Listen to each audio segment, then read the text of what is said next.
What's up, guys, and welcome back to the channel. In today's episode, we're going to take a look at the Air Jordan 1 Lucky Green. And this shoe is set to release April 15th, which is this upcoming Saturday, and it retails for $180. Take a quick look at the box. You have your standard Jordan box with that Lucky Green Nike branding on it. Hey guys, a quick disclaimer as I do in all my non-retail videos. This video is for educational purposes, to give you an early look of the shoe prior to release date, and also to give you a few pointers to look out for when picking up your retail pair. Taking a look at the sizing tag, it reads Air Jordan 1 Retro High OG. Colorway is black, Lucky Green, white. And we did pick this up in a size 12. And as I stated, these will be retailing for $180. And like I said, this video is for educational purposes. So first clue is this pricing tag. This does not come on the retail box. Nike has currently went away from this. But solely going with experience, I can confirm that this box is slightly smaller than a retail box. Here's a quick look at underneath the lid. It does have a sizing stamp code on it. And the shoe does come standard with white paper. Here's a quick look at the shoe. And here you have it, guys, the Air Jordan 1 High OG Lucky Green. Give you a quick 360 of the shoe. We'll jump into some of the details.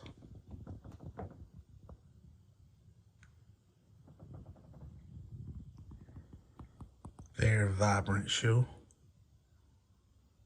And I will say, other than the box size, I think they did get this shoe pretty much accurate. All right, so let's go ahead and jump into some of these details. Starting from top to bottom, starting with your sock liner, it does come with your standard neoprene sock liner. Very nice cushioning. And I will say it's pretty much the same quality as a retail pair. They normally do a good job with the quality of materials used for the sock liner area and the cushioning of it. They're pretty much on point when it comes to that. And moving down to the tongue, you have your black Nike tab, and the Nike Air is in the Lucky Green color. And of course, you have your black nylon tongue. I think they did a good job with the quality of the embroidery on the Nike Air. I will say that I think from looking at retail pairs, that this Nike Air tab is slightly longer. But all in all, I think it's pretty close. Moving down to your ankle collar area, you do have that flat black leather, smooth leather, no tumble in it. Very soft to the touch. And again, as I stated, the ankle collar area cushioning is pretty good. And most times dealing with UA, they usually get this sock liner to the ankle collar stitch wrong. Sometimes it's too much overlap or too little, but this is standard to the retail from what I see in pictures. So I think they also got that correct. And staying out back, we'll take a quick look at the shape of the shoe. You have that hourglass shape, standard to the Air Jordan 1. I like to call it a chalice. Very nice shape. As you can see, it flares at the top and it gets streamlined and tight at the bottom. Very nice shape. Quick look at the Air Jordan Wings logo. As most of you know, the Air Jordan Wings logo has changed from an embossed printed design into this deboss, which is a raised print, as you can feel to the touch, and that is standard to the newer updated Air Jordan 1s. Prior to the update, we only saw this deboss design on Jordan 1 High 85s. But going forward, this is the standard Air Jordan Wings logo design. As you can see, the wings angle towards this lower lace hole, and that also is correct. Now taking a look at the ankle collar area, as you can see, the leather is slightly tumbled. It is a very soft leather, and you also have that slight tumble on the heel counter section of the shoe. It's not going to be as tumbled as the top portion of the shoe, but you do have that slight tumble. Very nice quality leather. And moving down to the side panels, as you can see, it does have a slight tumble texture to it also. I think on my Air Jordan 1s, I much prefer this slight tumble to just the flat white leather on the side panels. I just like the look of it when you have a tumble upper and lower of the shoe along with that side panel and the toe box. I just like that look a lot better than just your flat standard white leather. This is a pure white. It's not a seal colorway. And just taking the feel of it, I won't say it's the plushest, softest material used. It's not bad to the touch. Decent quality leather. I won't say the best, but what I do think is a nice quality leather is the black panels on this shoe along with the ankle collar area. I think that's nice leather also, but I really love the touch and feel of the black panels on the shoe. And before we jump into the forefoot of the shoe, let's take a quick look at this Nike swoosh. It is an oversized Nike swoosh that is also standard with the new Nike update. If you've been keeping up with recent Air Jordan 1 releases, all of them have had this oversized Nike swoosh. I always loved the oversized Nike swoosh on my Jordans. That's pretty much why I like high 85 so much. So I'm just glad that they come in standard on your regular retro OGs. It's got to the point that now when I look at older Jordans that released in 21 and 22 with the smaller Nike swoosh, it kind of looks off place to me now, but you know, what can you do now? So let's go ahead and take a look at the toe box area. Again, like I was saying, really love the panels on the forefoot strap, eyelet section, and along the mud guard. Very nice quality feeling leather, and these panels are smooth leather. It's not tumbled as the ankle collar and the heel counter section of the shoe. Smooth leather. Shoe comes pre-laced in your lucky green. They also provide you with an extra set of laces. We'll take a look at that right now. This is the extra set of laces. Comes in this Jordan cardboard box, no plastic this time. And it is a black pair of laces. And again, like I was saying, this is for educational purposes. And I'll give you a quick tip once we go into the inside of the shoe, along with these laces. Give you something to look out for. Taking a look at the toe box. Like I was saying, you have the tumble white leather on the side panels and also on the toe box. Decent to okay leather. Again, not the plushest to the touch, but it does have that tumble in it. Taking a look at the toe box shape. Very nice shape to it. I tell you, I really love the shape of the updated Air Jordan 1s. Like I was saying, basically the update included this Wings logo, the oversized Nike swoosh, and a reshaped toe box that's more standard on the Air Jordan 1 high 85s. As you can see, this mud guard pulls into the top of the toe box. That is the newer shape of the Air Jordan 1s that's releasing in 2023. The older shape was much more slim and narrow. This one pulls up higher, and I just love that cut. But yeah, overall perfect shape to the shoe.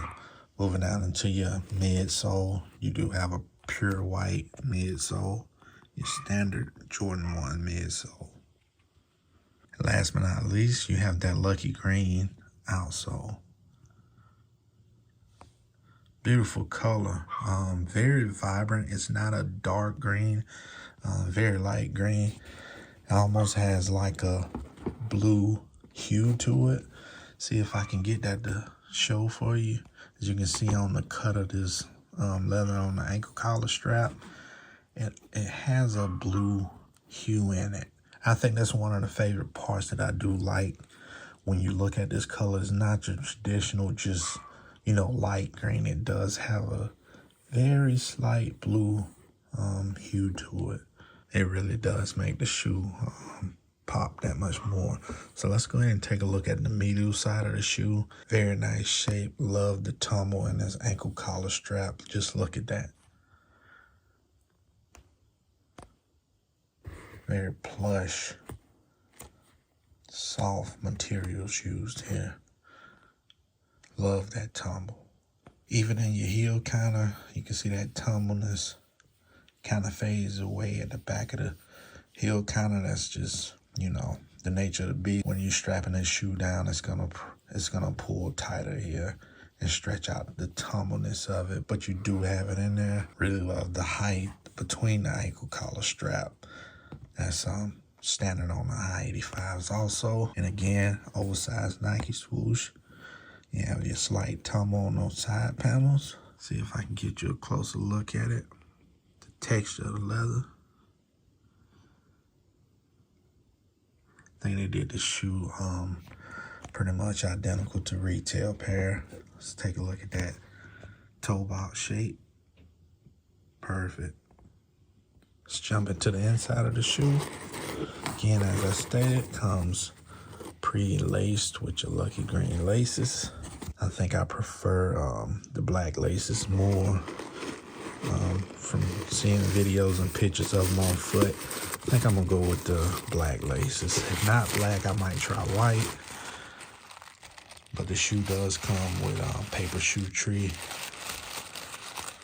And again, from experience with these shoes, they try their best to replicate it.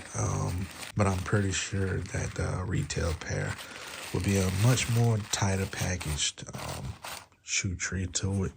You do have your black insole with the lucky green Nike Air. Of course, we got a size 12. Give you a quick look at the bottom of the insole. It does have a dream cell in it.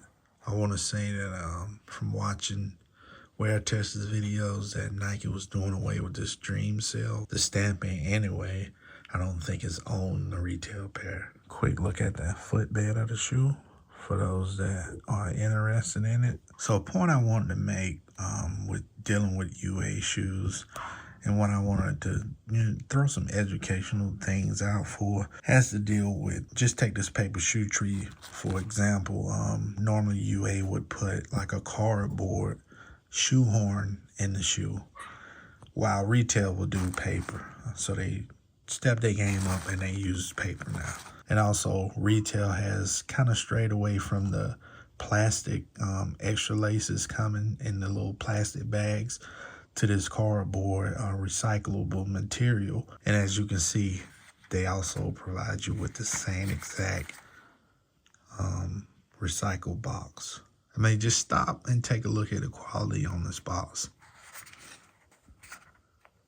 And that's exactly why I like to do these videos, to give you some points and tips to look out for if you do have to go the resale route. Just to let you know what to look out for when getting your pair in hand, to know you have a actual legit pair of shoes. So, and the last thing I wanted to show you before we ended the video off, another pointer to look for is the actual midsole. So UAs are notorious for having a very soft midsole, and retail is usually stiff in this area. When you squeeze it, you shouldn't get much push out from it, but just take a look at this shoe when I squeeze it. You see how that flares out? Let's see if I can turn it, get you a better shot of that. See how that flares out and bubbles out? It shouldn't do that on a retail pair. That's a very soft midsole. It should be much more stiffer than that. So something very important to look out for, especially if you're going to like these sneaker con events and stuff like that. But yeah, just give it a quick squeeze test and make sure it's nice and solid. No flexing at all. All right, real quick before I let you guys out of here, we're gonna take a look at my left shoe. Just look at the overall quality of it, and we'll get you guys out of here. As you can see, upper has that tumble. Nice overall shape as well. We got the medial side of the shoe. Not as tumbled as the other. other one has a slightly more tumble to it, but that can be the same as retail. No same cut of leather is gonna be the same exact, texture to it. Take a look at the side panels. I think that texture is pretty close. Also have your oversized Nike swoosh. Take a look at the shape of the toe box. Perfect. Lateral side. Perfect toe box. I really like the shape on these. Again, oversized Nike swoosh. Yeah, I think they nailed this shoe, man. Let's get this one a squeeze test just to see how it compares. Okay, you can see it flex a lot more on this one. Retail shouldn't flex as much. It does have some flex in it, but it shouldn't flex as much. So here's a look at them back to back. Again, like I said, nice shape on both. Again, slightly different tumble textures, but it's pretty close. I will say that in person it's pretty close, and you will see retail pairs differentiate the same, so that's nothing major that I look for. But yeah, guys, all in all, this pair I think it came out very well. Pretty much identical to the retail pair that's coming out April 15th. But I did want to make this video to give you guys up close and personal look at the shoe before it released, and also give you some pointers to look out for if you do have to go the resale route, which I don't know. I don't think you will have too big of a problem picking these up on release date. I think you should be okay to be able to pick up a pair, if not on the sneakers app, at your local malls or shoe boutiques. I think they have them pretty much available, so it shouldn't be too much an issue for you. Good luck if you're going for them. I think it's a go. Very nice shoe. I really do love the shade of this green. It's not as dark as I want to say the pine greens. It's a nice, vibrant, bright green, and it also has that slight hint of blue in it, which I think makes it pop a little bit. And I also like the black toe color blocking that they used on it. Especially once you lace it up with your black laces. I think it's just a nice classic look. But yeah, let me know how y'all feel about this shoe. Are you going after it? Are you passing on it? Because just think, if you don't like this colorway, the Jordan 1 UNCs are coming out, I think in July the 8th, I believe. Basically the same shoe other than your UNC blue hits on the outsole and the upper portions of the shoe, and of course you have that UNC blue on the toe. But basically it does have the same color blocking like the black toe, other than having a UNC toe. And with that being said, I also have that UNC one that's coming in shortly, so stay tuned to the channel if you want to see an early look at the Air Jordan 1 UNC toe, because that shoe is coming. I should have it in the next week, and I'm really excited for that shoe, since the quality of this one, in my opinion, is pretty much immaculate. So I can only imagine what that UNC shoe gonna look like. But I appreciate y'all coming through for an early look at the Air Jordan 1 High Lucky Green. And don't forget to hit that like button. Until the next time, peace.